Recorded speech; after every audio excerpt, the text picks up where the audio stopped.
My guest today is the lovely Nicky Lloyd, originally from the UK, but now a resident of Marbella for over a decade. She's a qualified wine expert who's been working in the industry since she was 23 years old. From working in a winery in Chile, she now owns her own company here called Rootz Wine Tours, specialising in wine tours in the Costa del Sol. We talk about her journey and her career, but of course also about wines and the local wine areas as we meet her on one of her tours in Ronda. So do your friends do that? Do they give you like a box of wine and they tell you, okay. What do you think of that one? Yeah, and you'll be like, yeah, I've been on that. And they put you on the spot. And you're like, and have you been really? No, but I like that actually. And in fact, you need to keep doing that to keep yourself alert and to learn about. And you never have ever learned everything about wines. But the Phoenicians were up here making wine, so the history of winemaking in Ronda is huge. Huge. Oh, and when I saw how many beautiful vineyards and lovely wines Ronda has, I was thinking the same. Why should I be buying wines from Ribera del Duero or Rioja when we can drive 40 minutes and get the product? So if we go to, and the amazing thing about Ronda, and if we go to the region here, and if we look at Acharquia, has the most extraordinary dry white wines from Moscatel de Alejandría. And if you look at the red wines that are being produced here, we're spoiled for choice because Ronda has over 25 grape varieties planted here. So you don't have one typical style of wine. So it's such a fun wine region to explore because every day or every winery you go to, you taste something different. How much do you think would it cost to start a vineyard? Hello everyone, welcome to Marbella Life in Ronda. We are here in Ronda in a beautiful Conrad winery. And sitting here with Nicky, who is doing amazing wine tours. And before I let Nicky talk, just a little about Ronda. It's just 45 minutes up the beautiful scenic road, up the mountain, and it's stunning here. There's so many beautiful vineyards. The culture here, the town is amazing, and it's something that when you live in Marbella, you can't ignore. You have to come to Ronda, and obviously we love the wines here as well. So that's why I'm sitting down today with Nicky, who is doing amazing wine tours around Malaga. So hi, Nicky. Thank you so much for hosting us here. And thank you for inviting me on your podcast. I'm so happy to chat about all of what you do. Oh, thank you. So let's talk a little bit about you. Introduce yourself. So I'm Nicky. My name's Nicky Lloyd.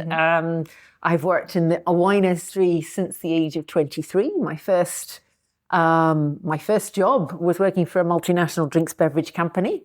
They put me in charge of wines and sherries and their distribution network in Europe. And then in that same company, they moved me on to whiskies. And after a very short time, I figured that wines were much more interesting than whiskies. And then I left and went to London and did all my wine exams. And so I became qualified in the wine industry. And then from there on, I've worked in exports. I've worked in a winery in Chile, and now I've been down on the coast for the last 12 years.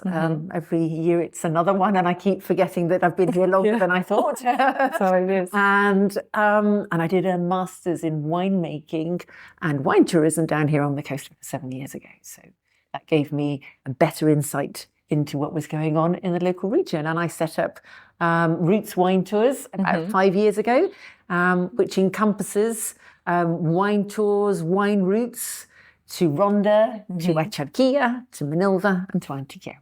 Amazing. And which one of those areas would you say is the most popular right now? So the popular one is Ronda. Ronda is definitely the one that we get more tours from. But when I get, so if clients have had a good day and they want to repeat a tour, then they'll come back and explore Acharquia or Antequera. But Ronda is the one that probably is the most popular. But I think that's probably because Ronda is very well marketed. But Acharquia and Antequera are beautiful places to explore. And what is a day like like today looks like for you? Like, So today they have a little bit of culture and they have a bit of history. And my idea is they come on a wine tour and they go away having learnt something about the local wines. So they'll have a good day. We have a lot of fun, but it's also slightly educational. So we do a little tasting and we discuss what's in the wines and how the wines are made, so that they take home with them a little bit more insight into the local wines of Malaga.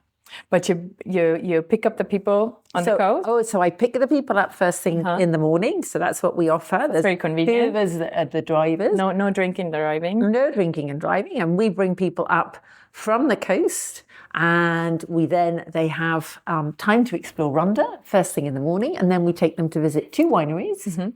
One where they'll have a tour and a tasting and a small selection of tapas. And at the second one is usually where we have our tapas style lunch. And it's all very leisurely. It's very, it's a slow day. There's no rush. And usually our group is usually on its own with a private guide. And hopefully they've learned something, as I say, and had a fun day with us. Sure, and we will see later on, as we will follow you today and check the vineyards, because one of the vineyards we're at today is Conrad, which I haven't been, and it looks super beautiful. But I have actually tried the wines. Oh, good. Not all of them, but a few of them. And then the second one is Cortijo Los Aguilares, which I absolutely love. Yeah. I love the wine, so I'm excited. So you will get a sneak peek of that vineyard as well. So let's talk a little bit about how is it learning about wines. For me, this sounds so difficult because I just know I like this wine.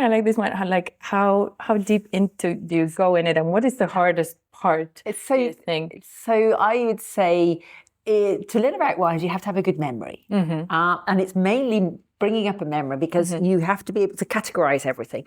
But a lot of people are put off because they think, I haven't got a good nose, or I can't do this, or I can't do that. But actually, if you simplify it and start off with the basic grape varieties, there's sort of 4 principal reds and there's 4 principal whites, and you start basic and then you build on it, it's so much easier. Yeah. Probably one of the hardest things in the whole of the wine arena is the blind tastings, because as a professional wine taster or a sommelier, you need to be able to know your wines. So you need to be able to, and certainly for the wine exams, you need to be able to smell wines and identify the grape variety, where they've come from, the age of the wine, the price of the wine, and the quality of the wine. So that's probably the trickiest. So do your friends do that? Do they give you like a box wine and they tell you, okay, what do you think of that one? Yeah, and you'll be like, yeah, have they done that? And they put you on the spot. And you're like, and have you been really? No, but I like that actually. And in fact, you need to keep doing that to keep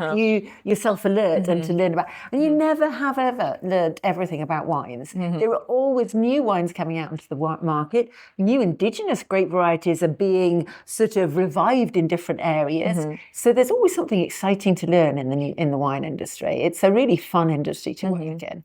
And I think a lot of people are put off by thinking that it's a bit overwhelming to get in there in the first place. But I think it's not as confusing once you start. And also I do a lot of tastings with a professional group. So that keeps you up to date on what's going on. Yeah.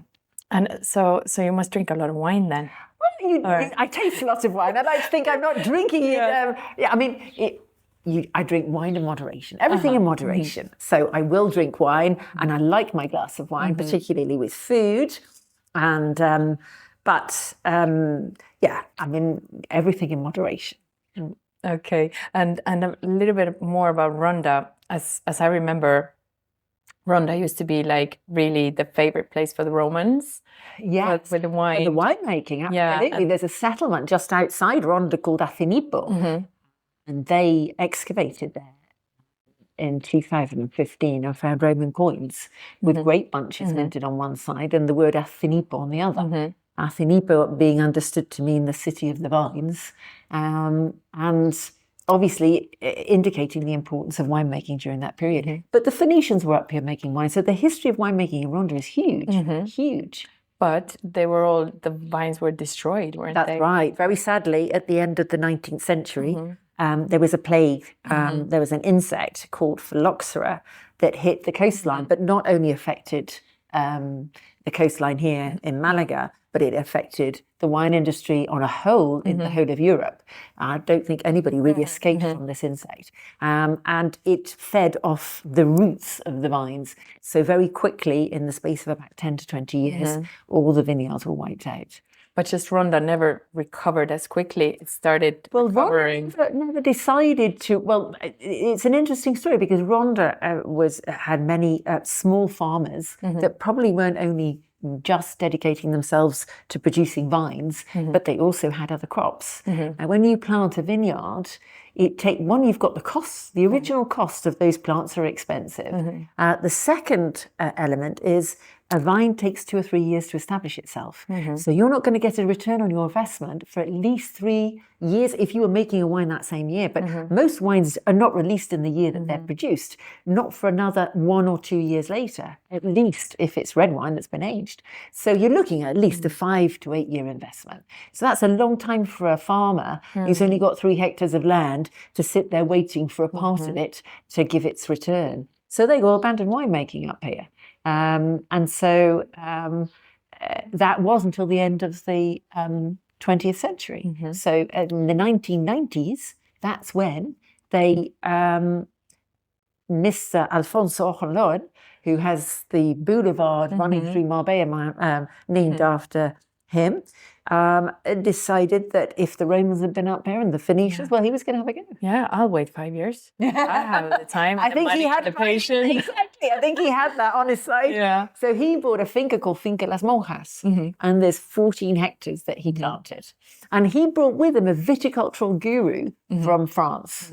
So a man called Juan Manuel Vitas, who was very influential in the area at the time and who became a bit of a consultant winemaker in the area, and actually was a winemaker for many, many years. He's retired now, but he was a winemaker for many, many years for different wineries here. And he brought with him, he'd come from Bordeaux, although his family originally were from Ronda. He came from Bordeaux, so his influence were the Bordeaux grape varieties. So there's quite a bit of Cabernet Sauvignon, Merlot, and actually he also brought the Petit Verdot, which is a unique grape variety, something that in France for many years struggled to ripen to its maximum maturity, hence the word Petit Verdot. And when they planted it here, it really came into its own. So it produced this very full-bodied, powerful, which we'll see later on in some of the wineries. That they dedicate themselves to, or they have a number of wines that are full 100% Petit Verdot. Yeah, and Cortijo Los Aguilares has, I think they have an award-winning Petit Verdot, which I remember, and it's beautiful. Yeah. And I'm sure the French are not happy about that. Sorry. But they do call like Ronda the kind of new Provence, no? Because there is so many new wineries coming up every year. I don't even remember how many. Yeah, there's 28 wineries here now. But I think every year... But every year people are planting. In fairness, the planting now I think is probably, the quota level is at its full. And they will, if you want to plant a vineyard now in Ronda, I think you have to request for quotas from the European Union. So it's for whatever's being pulled up in the rest of Spain or Europe is what can now be planted. But yes, there are a number. But how much do you think would it cost to start a vineyard? Like, I know this is like a crazy... The thing is here, everything is on a very small scale. So here in Ronda, you have... most of the vineyards, and so of the 28, you've got 4 very big ones. This one's a medium-sized one with 7 hectares, but the rest are probably all under 3 hectares. So for 3 hectares of land, the investment's not as huge. The cost really is the original cost of actually planting the vines. I think you can do it on a very small scale with a very limited budget. Something like this is on a bigger scale, and the equipment they have here is very sophisticated. But there are people that don't have a fridge, that night harvest, which is very common for the smaller ones, and with a couple of stainless steel tanks and a couple of barrels, you can be up and running. So I can do it. So how much do I need? 500,000, 200,000. I think it depends on that is a big Depends question. on the land It as depends well. on the land. It depends on the building that you're going to. I mean, some people don't even make garage wine, don't they? So you can do it just out of your garage. Yeah. If you've got a really tiny budget, you can do it with next to nothing. Nice. And you can call Nicky. It's all about. It's all about looking after those vines. It's the vines are the important one. Caring for them. Yeah. So where do you get most of your clientele? Do they come organically? Do you have to do a lot of marketing? How is like the wine tour competition here? It must be quite tough in Marbella. So there is a lot of people that, or a lot of different companies that offer wine tours, but they'll offer wine tours together with other coastal tours. So they will be not focused only on wine tours, but they'll offer full day tours to Gibraltar, full day tours to Tangiers, as well as coming up to Ronda and visiting a winery. There are very few of us that are only focused on wine and specialised. Yeah. So then it's great. You have a unique gap in the market. But you are very busy. I think you had tours today. This week, every day. No, yes, we are very busy. It is a busy. This is the start of our season, so March through to sort of October are really our busiest periods of the year. It gets quieter around about Christmas, or just after Christmas, and January, February are quieter months. But yes, that's all good for us. This episode is brought to you by Besaya Beach and Tiquitano by Besaya. Visit my website to find out more about these beautiful restaurants. I know it's going to be impossible for you to like point out any favorite wines or vineyards, but if there is some of them you can tell us that you enjoy the most, or maybe you even drink French wine at home, or what do you prefer? Oh, absolutely. I mean, personally, and obviously you change according to the seasons. Yeah. But what do you love them? So what type of wines? I like drinking all wines, and so and I like to explore wines as well, because there's always new things coming up on the market. But one of my favorite wines, if we move out of Spain, and then we'll move back into Spain, but if one of my favorite international wines would be from Rhone. I like the Rhone, Northern Rhone Reds, which are from Syrah, which is Shiraz. I'm a big fan also of the Burgundy whites, particularly Chablis, that are not aged. We've recently done a wine trip to South Africa, and I was blown away by their Chenin Blancs, which is a white grape, and they use old vines. So these are old bush vines that they grow them on, which are low to the ground and are very intense in flavour. And if we come back to Spain, I have to say I've spent the last 20 odd years in Spain. So Spain is definitely where I enjoy, I love Spanish wines, and I think you get a lot for your money in Spain. So if we were going to whites, I love Verdejo. There are loads of different grape varieties in Spain and loads of indigenous grape varieties in Spain. Verdejo comes from Rueda, which is very close to Valladolid. And if I'm going, and then another white that I really like is one called Godello, which is from northern Spain, near Galicia.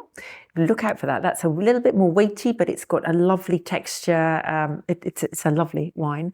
And if I go to reds, probably one of the, if we move away from Tempranillo, which is your classic grape over here in Spain, and Rioja and Ribera del Duero offer great options for both of those. But I also like Monastrell, which is also known as Mourvèdre in France, which is actually one of the GSM blends coming from Châteauneuf-du-Pape, which is Grenache, Syrah and Mourvèdre. Well, in Spain, they produce Monastrell, the same grape, but a lot of that is around Alicante, and there's some very interesting wineries coming out of that. Interesting. I have to look into that in something because I really love Ronda wines, and as if I have to point out some, I really love Cortijolos Aguilares, the wines, but also there's a tiny vineyard, Batman Wines. Oh, yes. And wow, I was like really blown away by all the colors. I mean, I'm not a really big white wine lover, but even the white wine was They do an oak stunning. Chardonnay, yes. Yeah, they have a barrel fermented. And it was such a tiny vineyard. Yeah. And like you said, they were picking the grapes at night. Yes. And it was a lovely experience, an amazing wines. And, but and when I saw how many beautiful vineyards and lovely wines Ronda has, I was thinking the same. Why should I be buying wines from Ribera del Duero or Rioja when we can drive 40 minutes and get the product? So if we go to, and the amazing thing about Ronda, and if we go to the region here, and if we look at Acharquia, has the most extraordinary dry white wines from Moscatel de Alejandría. A little bit of Doradía is being grown up there as well. And that gives a little bit more citrus notes to it, but very aromatic grape variety, but delicious. And it goes really well with your seafoods, with your foods from the coast, but also with Asian foods, with exotic foods, because it's very aromatic. And if you look at the red wines that are being produced here, we're spoiled for choice because Ronda has over 25 grape varieties planted here. So you don't have one typical style of wine. So it's such a fun wine region to explore because every day or every winery you go to, you taste something different. So here their flagship wine is Malbec. If we go to Aguilares, theirs is they've been well known for the Petit Verdot, their Tadeo, exactly. But they also have a Pinot Noir, and they've also recently started producing a Grenache and a Graciano. If we then move to further down towards, there's another lovely winery called Bodegas Kinninger, and they've got some fabulous wines. They make a lovely Chardonnay that's not oaked, and then some interesting blends of red wines, some of them from grapes from Austria, some of them are from France, and then they make an interesting one from an indigenous grape variety here called Tintilla de Rota. Which is so there's so many things to explore here. It's really a fun wine region because you never taste the same thing. Yeah, and you really have to have a good memory. I can't even remember all those names you said, but you will find all the recommendations that we need to try in my blog as well because I'm eager to try new wines and vineyards and test it out. But let's talk about how did you end up in Spain? You said you were also working in Chile. So that's a whole different story. So what actually happened was I actually studied in Bordeaux. I studied French and economics, and then I left Bordeaux, went back to the north of England to work for my parents' company, which was in office equipment, and then figured that really wasn't what I wanted to be doing, and then jumped on a plane and arrived in Spain. And the first job I found, and I was looking for a marketing job within a multinational drinks beverage company, as I mentioned. And then when I decided I want to specialise in wine, I went to London to do my wine exams. And while I was in London, I was working for an import-export company on a consultancy basis, and they offered me a permanent job. And I was very young at the time; I was about 26, and I said, "Oh no, I'm not going to stay in London. I want to go." I want to go further afield. I want to go to Chile. And it was coincidental that he actually, the owner, Alan Westray, was his tennis partner was the importer for Conchitora wines. So he set it up for me to go to Chile. Which really is not very normal in the UK because it's not usually down to contacts, but it just worked out. So I went to do a harvest over in Chile. So I was there for about 6 months. And how was that? Amazing. And I love the Chilean people. Chile is the most extraordinary country, and they've got fabulous wines. I mean, their climate is ideal, and it's very versatile. It's a very versatile country. But compared to Spain, how So, well, ironically, actually, Rodrigo here is Chilean. So he brings Chilean knowledge. He's also worked for a number of the big wineries in Chile. And then he ended up working in France and then northern part of Spain before he moved down here about 20 years ago. So Chile, very fruit forward. It's New World style, all about the fruit and notes of oak. So very different to what the old world countries offer. But now there's sort of a nice blending going on. There's an awful lot more fruit-driven wines now. And particularly in Ronda, there's lots of wines that are very fruit-driven. So then how did you end up in Chile to Ronda? Well, you live in Marbella. So from Chile we went to Barcelona, and I was an export manager for a small winery in Benares. How did you enjoy Barcelona? Because that's Barcelona. a fun really town. liked Barcelona. But that's where I started having a family. And then life got a little bit more complex because being an export manager and moving around as much, I had to sort of Settle down. Exactly. So, and then we moved to Madrid for my husband's work, and that's when I had more children. and then from Madrid we moved down to Andalusia. We moved down to Marbella, and when we moved down here, then I knew the children were getting a little bit older, and it was my time to move back into the wine industry. Yeah. But why did you pick Marbella? Did your husband have any connection? Yeah, no. Carlos's job brought us down. And it was the job. But you obviously love Marbella. I love Marbella. I love Marbella. You don't see yourself moving anywhere else. We're very much at home here. It's Marbella is such a lovely town. We have fabulous neighbours. Everybody sort of knows everybody in a certain community. But then you have all of these wonderful cities to explore around and about. And certainly on wine and food, we're spoilt for choice, aren't we? Yeah, I mean, there's newer restaurants and coming up every day as well. Yes. And you've got to keep up to date with them all, to be honest with you. It's very difficult. From one year to the next, it can change so much, can't it? And what are some of your favorite restaurants? So one of my go-to tapas is the Taverna del Nino del Pisto that's in the centre. I also like that because they also offer wines by the glass, and they also offer sherries by the glass. So like cherries. And I like sherries. I'm a big sherry fan. Not really, but maybe I should give it a try with you. Yeah, I love sherry. And sherry's also a lovely region that's not very far from where we are. So yeah, sherry's very undervalued in my opinion. Yeah. So I need to try some cherries. But we'll do a sherry tasting together. Let's do it. But you'll find more of Nicky's recommendations in my blog. A few more tapas and restaurants and little maybe secret places that you don't walk into. But tell me, how do you teach your children about wine, or what do they think of your job as they come to an age where they can maybe try something? Are you very strict, or are you? No.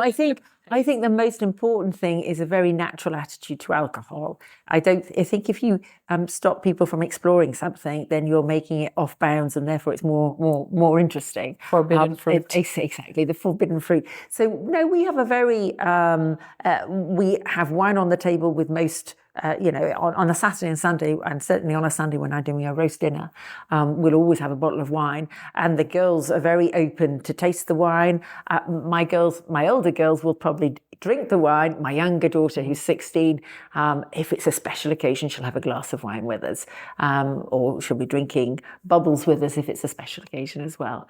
But no, I think it's about educating, and we like to discuss it, and then we like to see if we like the wine, where it's come from. We have a little chat about the wine. So yeah. But do they ever come on the tours with you? Oh, one of them actually was coming on the tours. She was helping me set up my Instagram page. So she was doing photographs and all sorts with me a few years ago over the summer holidays between her going back to uni.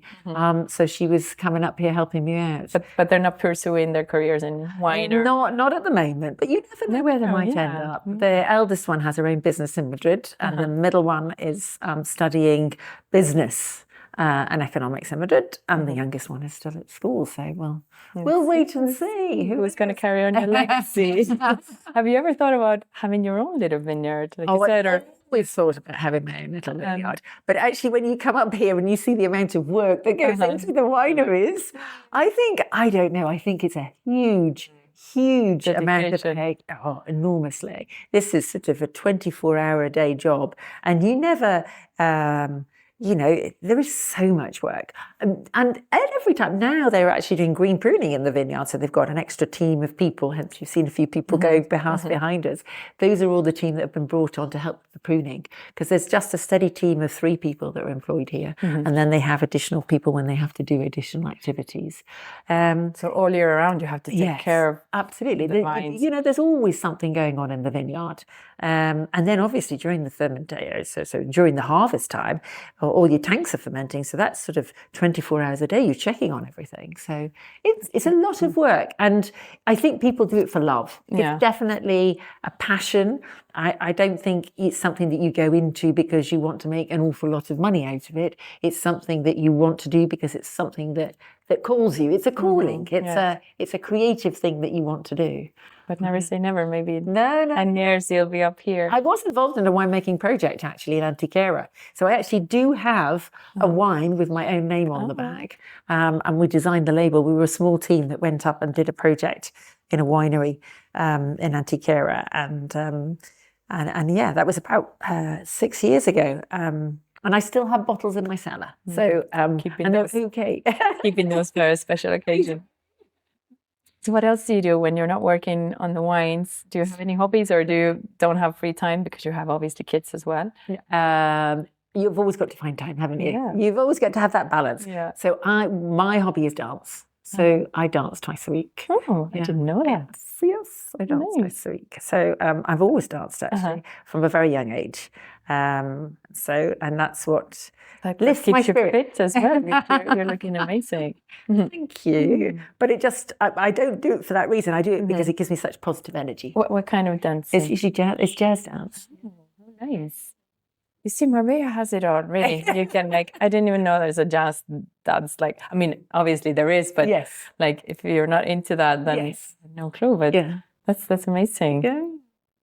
So, what advice would you give to someone who is looking to start working in the wine industry or the wine tours? And So I would say if you're looking to work in the wine industry, it's important to have a knowledge. So I would do your wine exams.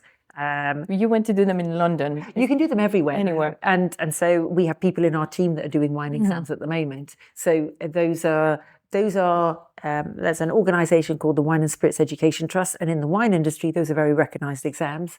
And there's a wonderful Master of Wines down on the coast called Jonas Tofterup, who does all of the qualifications. So you can do them there with him, and he'll do them in Marbella, and he does them in Malaga as well. So we're very lucky that we've got somebody offering that, and his knowledge is incredible. So I think knowledge is important, and then certainly if you want to do anything in the line of wine tourism, is go and visit the wineries. I mean, that's what we did when I did my master's in wine tourism and winemaking. Part of that was every Saturday we'd come and visit the wineries and see what they offered in the line of tourism and see what they offered in the line of wines. And when I finished, the wineries that I hadn't visited, I went to visit on my own accord just to see what everybody was offering. So then I could have a very good idea of what was being offered and what I thought was most appropriate for my clients. So that's interesting. Yeah. But do you have any kind of say motto or any kind of wisdom that you live by? Okay,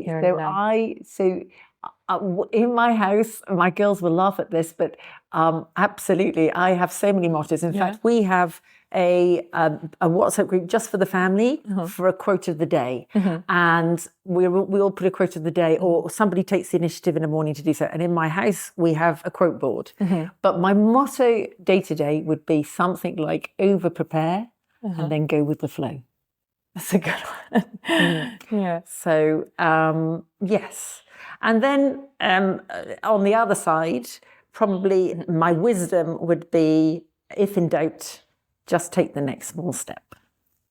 Or in the next glass of wine. Yeah, or the next glass of wine, exactly. I can change it. The next glass of wine will give us all of our wisdom and insight. Exactly. Vino veritas, no? The truth is in the wine. Absolutely. Absolutely. But anyway, it was so lovely to chat with you. Yeah, thank you. Thank you so much. And we will also do the little wine tour in Conrad's and in Aguilares and show you a little bit of what Nicky does. And you can, of course, book a tour with her and she will show you incredible wines and you get, I'm sure, an amazing experience. Okay. But before I let you go, I have a little tiny present for you. Oh, bless you. From my little clothing brand with an appropriate pack. For you, of course, chin chin and tan tan. Oh, I love that. Like a chin and tan. Yeah, that's gorgeous. I'm wearing on your next tour. I will. Thank you. Lovely. Thank you. So thank you everyone for watching. I hope you come to Ronda, book a tour with Nicky, and check my blog and my Instagram for further notifications because we might have another Ronda podcast coming up with something other than wines? Because there is so much to explore here. Absolutely. So yeah, anyway, thank you. Thank you. Thank you. Have no purpose. They're not going towards these grapes. So all they do is they take it and they flick it off. Okay. And so they will come around each one of these vines and flick them all off. And they have to do that vine by vine. So very, very labour intensive. Look, for example, you can see one here. Can you see that little one here? Yep. So that's not one of the major canes coming off. It's just a little shoot. So that they would have to remove off and throw it on the ground. And so you can have a very bright purpley pink, moving to a ruby, moving to a garnet. The younger the wine, the more purpley pink it's going to be, and the older the wine, the more garnet it's going to be. That's the general rule of thumb. Some wines, because their skins are quite thin, they might age more quickly, so they might look older than they actually are. Okay, but this is a lovely ruby colour. If you put your fingers just underneath, it's not really, really intense in colour, but you can't really see your fingers underneath it. So it's got a really lovely colour. Let's smell it. So you tend to smell it first of all without swirling. The idea is, obviously, if it's got any, if it's not in good condition or if there's an issue with the wine, then you have a quick smell to make sure everything's as it should be. And then now we're going to swirl. Now swirling, you can do one of two ways. You can swirl in your hand if you're feeling comfortable. You can swirl on the table. If you put your fingers either side of the glass, that's a great way of swirling. Yeah, to be careful you're not on rough surface, because it might end up pouring on the neighbour next door, which you don't want to be doing. Okay, no right and wrong answer here. What do you smell? You'll get a full impression. So if you take a little bit of oxygen in at the same time, that'll give you an idea of all of the flavours. So what we're looking for in red wine is we're looking for acidity, fruit, and tannins. There are other elements as well, but those are the key core elements we're looking for. So acidity is when your mouth waters afterwards. If it's really watering, then it's very acidic. And if you've just got a nice watering, then it's a good acidity. The fruit is what we notice in the middle palate, in the middle of the tongue. And the tannins are what we're going to notice if they're not mature tannins, and they need more time to age in the bottle, then you'll get a very drying sensation in the mouth. So it sort of dries out all the gums, but that's not the case here. The idea is the tannins are actually in the skins of the grapes, but they're also in the barrels. So you're wanting the tannins from the grape skins to join together with the tannins from the oak, make this lovely velvety structured wine. And if you do it all in balance, that's hopefully what you get. Sparkling wine can be made through different methods. Champenoise method, the base wine is fermented in a tank to about 9% alcohol. And then that base wine goes inside a bottle and they add more yeasts and more sugars to ferment a second time in bottle. When you ferment sugars, yeasts, oxygen, you produce alcohol, but the byproduct is carbon dioxide. So the bubbles are from the carbon dioxide and the pressure that are created from the aging process in the bottle. Champagne and cava are used in that method. It's the method champenoise. However, most of Prosecco is produced through a tank method. So the second fermentation is not going on in the bottle. It's fermented in a tank and then put into the bottle. So that's very different. And the cost is very different. Hence, Prosecco is much more affordable than champagne. However, that's not really the case, because some Proseccos are now competing, with cavas. And cava, the process of cava is the same process as champagne. The difference between cava and champagne are the grape varieties. Champagne has Pinot Noir, Pinot Meunier, and Chardonnay, or it can be Blanc de Blanc or Blanc de Noir. But Blanc de Blanc means it's just Chardonnay. And in cava is a denomination as well. So originally it was only around Sant Sadurní d'Anoia, which is a part of the Penedès region in Barcelona.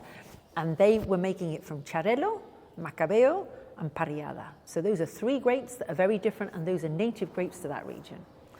And they extended it. There are parts of Extremadura that can also produce cava, but that's the principal original region where you can produce cava.